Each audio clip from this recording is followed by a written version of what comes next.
हर मोहब्बत एक कहानी होती है, मगर कुछ कहानियां सपनों से शुरू होती हैं।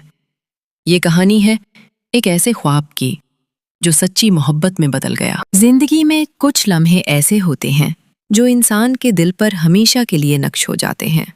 ये कहानी है अरीबा और साद की, जिन्होंने मोहब्बत का सफ़र एक सपने से शुरू किया और उस सपने को हकीकत बनाने के लिए किस्मत से लड़ाई की।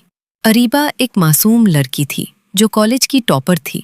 उसके ख्वाब ऊंची उड़ान भरने के थे, लेकिन उसके दिल का एक हिस्सा हमेशा मोहब्बत के इंतजार में था। एक रात उसने एक अजीब ख्वाब देखा। एक लड़का उसके सामने आया। उसकी आंखों में सच्चाई थी और उसने बस इतना कहा, मैं तुम्हें कभी अकेला नहीं छोड़ूंगा। वो ख्वाब अरीबा के दिल को छू गया। दिन गुजारते गए, लेकिन उस ख्वाब का लड़का उसके जहन से नहीं निकाल सका। फिर एक दिन कॉलेज के लाइब्रेरी में उसकी मुलाकात साद से हुई। साद बिल्कुल वैसा ही था जैसे उसने ख्वाब में देखा था।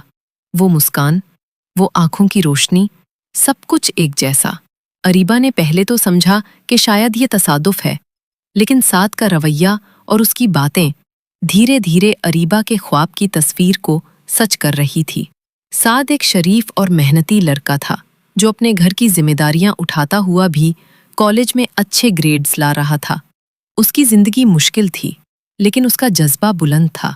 वक्त के साथ दोनों के दरमियां एक खूबसूरत रिश्ते की शुरुआत हुई, लेकिन मोहब्बत का सफ़र कभी आसान नहीं होता। अरीबा के घरवाले जो अमीर थे, उन्हें साद पसंद नहीं था। उनका कहना था कि मोहब्बत रोटी कपड़ा नहीं होती। अरीबा के लिए ये सब कुछ आसान ना था, मगर उसने साद से कहा, जिस दिन तुम्हें खोना पड़ा, समझना मेरी जिंदगी खत्म हो गई। साद ने अपने जज्बात को ताकत बनाया और जिंदगी में सब